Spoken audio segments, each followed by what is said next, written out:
The table below is a केली table for the group. यहाँ एक सेट दिया हुआ है जिसके element E A B C T हैं, ठीक है, और बाइनरी ऑपरेशन स्टार है। फिल इन द ब्लैंक्स, ठीक है। तो हमें यहाँ पर इस बाइनरी ऑपरेशन के रेस्पेक्ट में ब्लैंक्स को फिल करना है, ठीक है। तो यहाँ पर सबसे पहले इस रो को हम फिल करते हैं। ई बाइनरी ए क्या हो जाएगा, हमें ए ही होगा क्योंकि ई आइडेंटिटी एलिमेंट है। इसी तरह से ई बाइनरी बी हमें बी ही प्राप्त होगा। ई बाइनरी सी क्या होगा, सी ही होगा। ई बाइनरी डी क्या होगा, डी ही होगा। इस तरह से अब इस कॉलम को हम यहाँ फिल करते हैं। ई बाइनरी ई ही होगा, फिर ए बाइनरी ई हमें ए ही प्राप्त होगा, ठीक है। आइडेंटिटी एलिमेंट के साथ किसी भी अन्य एलिमेंट को जब हम ऑपरेट करते हैं तो हमें वही एलिमेंट प्राप्त होता है। इसी तरह से बी बाइनरी ई हमें क्या प्राप्त होगा, बी प्राप्त होगा। इसी तरह से सी बाइनरी ई हमें क्या प्राप्त होगा, सी प्राप्त होगा। डी बाइनरी ई हमें क्या प्राप्त होगा, डी ही प्राप्त होगा। इसके बाद हम यहाँ पर उस रो या उस कॉलम को देखते हैं जिसमें सिर्फ एक ही ब्लैंक बाकी, जैसे इस कॉलम में सिर्फ एक ही ब्लैंक बाकी है, तो इसे हम फिल करेंगे कैसे। हमें यहाँ पर एलिमेंट में क्या है, ई ए बी सी डी। हम इस कॉलम में देख रहे हैं ए बी सी डी आ चुका है, क्या नहीं आया है, ई, तो हम इसमें ई फिल कर देंगे। इसके बाद हम देखते हैं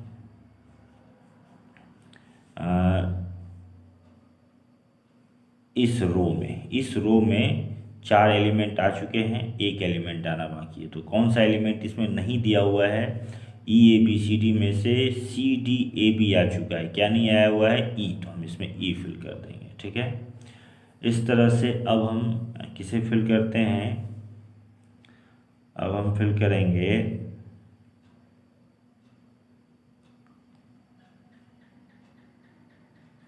इस रो को, ठीक है।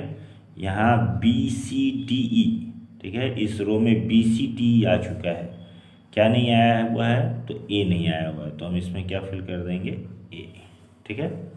इस तरह से अब हम देखते हैं कि इस कॉलम में, ठीक है, 4 ब्लैंक फिल हो चुके हैं, एक ब्लैंक बाकी है, फिल करना बाकी है। तो यहाँ डी ई ए बी क्या नहीं आया हुआ है, तो सी नहीं आया हुआ है, ठीक है, तो इसमें सी आ जाएगा, ठीक है। किसी भी रो या किसी भी कॉलम में हमें किसी एलिमेंट को दोबारा नहीं लिखना है, ठीक है। सभी एलिमेंट्स इसमें आएंगे इस सेट के, ठीक है, वो भी एक एक बार ही। फिर इसके बाद हम आते हैं इसमें, इस कॉलम में आते हैं। इस कॉलम में यहाँ पर क्या भरा जाए, देखा जाए तो ए बी और ई इसमें नहीं लिखा जा सकता है, ठीक है। तो इसमें क्या दिया जा सकता है, सी, इसमें सी हम फिल कर देते हैं। सी फिल करते हैं तो और क्या फिर हमें रह जाता है बचा हुआ ए, तो हम यहाँ पर ए फिल कर देंगे, ठीक है।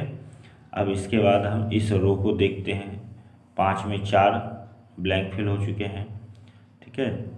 तो यहाँ पर अब ए बी सी ई हो चुका है, तो यहाँ क्या बचा, डी। इसी तरह से यहाँ डी ई ए सी क्या बचा हुआ है, बी, तो हम यहाँ पर बी फिल कर देंगे। इस तरह से हम केली टेबल को फिल कर लेंगे।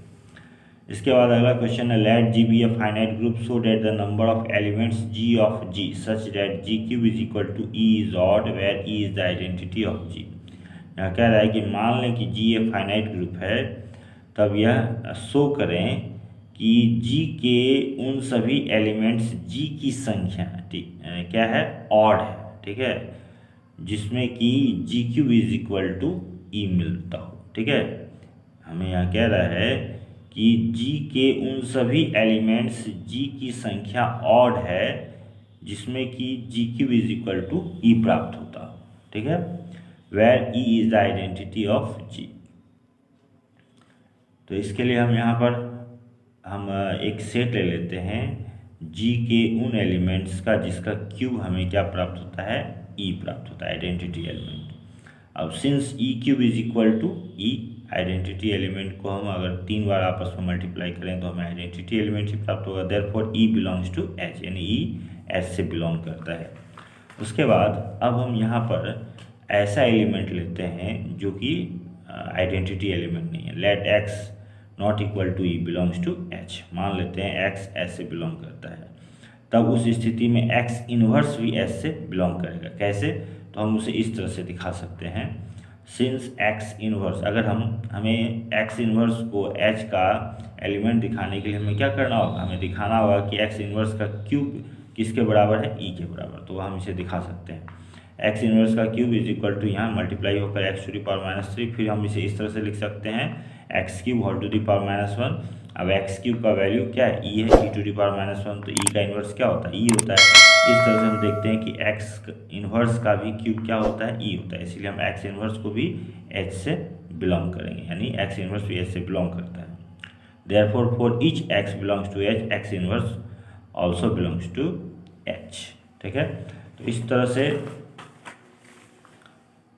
हम यहाँ लिखेंगे if x belongs to H and x does not belongs to E then x is not equal to x inverse. हमें यह एक इम्पॉर्टेंट फैक्ट ध्यान में रखना चाहिए कि यदि x h से बिलोंग करता है और x आइडेंटिटी एलिमेंट नहीं है, तब x और x इनवर्स यानी x और उसका इन्वर्स आपस में समान नहीं होता है। तो इस तरह से हम क्या देखते हैं, so the elements in h other than the identity come in pairs. ठीक है, मतलब आइडेंटिटी एलिमेंट के अलावा एच में जितने भी एलिमेंट आते हैं वे जोड़े में आते हैं। ठीक है, पेयर्स में आते हैं। And so there are an even number of non identity elements in H. ठीक है, एच में non identity elements even number में आते हैं, और जब हम उसमें आइडेंटिटी एलिमेंट को जोड़ते हैं तो टोटल हमें एलिमेंट्स किस नंबर, ऑड नंबर में आते हैं। ठीक है, तो hence with identity element we get odd number of elements g of g such that g cube is equal to e।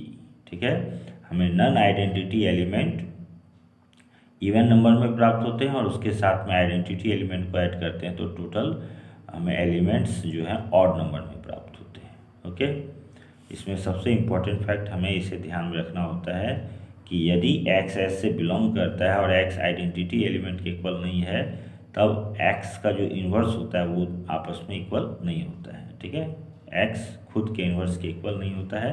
इस आधार पर हम क्या कहेंगे कि इस सेट में, ठीक है, नॉन आइडेंटिटी एलिमेंट जोड़े में आते हैं। जैसे x है तो उसका इन्वर्स भी हमें प्राप्त होगा उसी सेट में, तो इसलिए हम यहाँ कहेंगे कि टोटल एलिमेंट्स जिनका क्यूब हमें ई प्राप्त होता है किस नंबर के रूप में आते हैं, ऑड नंबर के रूप में। उसके बाद चेक इफ़, यहाँ पर हमें एक सेट दिया हुआ है, is an abelian group with respect to matrix multiplication. हमें दिखाना है कि यह सेट जो है मैट्रिक्स मल्टीप्लिकेशन के रूप में अबेलियन ग्रुप है या नहीं है, चेक करना है हमें। तो हम यहाँ पर मान लेते हैं इस सेट को ए। ठीक है, उसके बाद इसके दो एलिमेंट ले लेते हैं पी और क्यू, फिर हम यहाँ पर उन दोनों को मल्टीप्लाई करते हैं तो हम देखते हैं हमें जो मैट्रिक्स प्राप्त होता है वह ए से बिलोंग करता है, इसलिए हम क्या कहेंगे कि यह सेट जो है क्लोज्ड है। ठीक है, with respect to matrix multiplication. इसके बाद since matrix multiplication is associative therefore P into Q R is equal to P Q into R for all P Q R belongs to A. उसके बाद there is an identity matrix I, ठीक है, belongs to A such that A I is equal to I A is equal to A. ठीक है, हमें identity matrix भी मिलता है ए में। Since for each P belongs to A, ठीक है, देयर एग्जिस्ट पी इनवर्स जो इस फॉर्म में है such that p into p inverse is equal to p inverse p is equal to I. Therefore, for each p belongs to A, there exists p inverse belongs to A with respect to matrix multiplication. यानी कि A में प्रत्येक element p के लिए उसका inverse भी हमें मौजूद है मैट्रिक्स मल्टीप्लिकेशन के रेस्पेक्ट में। उसके बाद हम यहाँ पर देखते हैं कि दो एलिमेंट p और q के लिए हमें यहाँ पर कॉम्यूटेटिव लॉ फॉलो करता है कि नहीं, सेटिस्फाइड होता है या नहीं। तो p इंटू क्यू का वैल्यू हमें ये प्राप्त होता है और जब हम q इंटू पी का वैल्यू निकालते हैं तो हमें ये प्राप्त होता है इस तरह से। तो हम देख रहे हैं कि यहाँ पर इस एंट्री में, ठीक है, ये दोनों इक्वल नहीं है। ठीक है, यहाँ b2 plus a1 c2 plus b1 है और यहाँ b1 plus a2 c1 plus b2 दोनों इक्वल नहीं है। इस आधार पर हम क्या कहेंगे कि pq is not equal to qp, इसलिए ये कम्यूट नहीं करता है। यहाँ पर p और q कम्यूट नहीं करते हैं। Hence A is not an abelian group. Abelian group होने के लिए क्या होना चाहिए कि सबसे पहला तो हमें ग्रुप शो करना होगा, उसके बाद हम अबेलियन ग्रुप की जांच करेंगे। ग्रुप होने के लिए दिए गए बाइनरी ऑपरेशन के रेस्पेक्ट में उस सेट को क्लोज्ड होना चाहिए। उसके बाद हमें उसी बाइनरी ऑपरेशन के रेस्पेक्ट में उस सेट को एसोसिएटिव होना चाहिए। फिर जाकर के उसी बाइनरी ऑपरेशन के रेस्पेक्ट में उस सेट में हमें आइडेंटिटी एलिमेंट मौजूद होना चाहिए। फिर प्रत्येक एलिमेंट का इन्वर्स भी मौजूद होना चाहिए उसी बाइनरी ऑपरेशन के रेस्पेक्ट में, तब वह एक ग्रुप कहलाएगा। और अंत में जब हम उसे अबेलियन ग्रुप देखना चाहते हैं तो हमें देखना होगा कि उसके सभी एलिमेंट आपस में कम्यूट करते हैं या नहीं। तो यहाँ पर हम देख रहे हैं कोई दो एलिमेंट, दो मैट्रिक्स हम लेते हैं P और Q, और जब हम उसे इस तरह से मल्टीप्लाई करते हैं, एक बार PQ और एक बार QP के द्वारा, देखते हैं कि दोनों इक्वल नहीं है, तो इसलिए हम क्या कहेंगे कि यह ग्रुप जो है एक अबेलियन ग्रुप नहीं है, क्योंकि यह कम्यूट नहीं करता है इसके elements. Okay students, thanks for watching.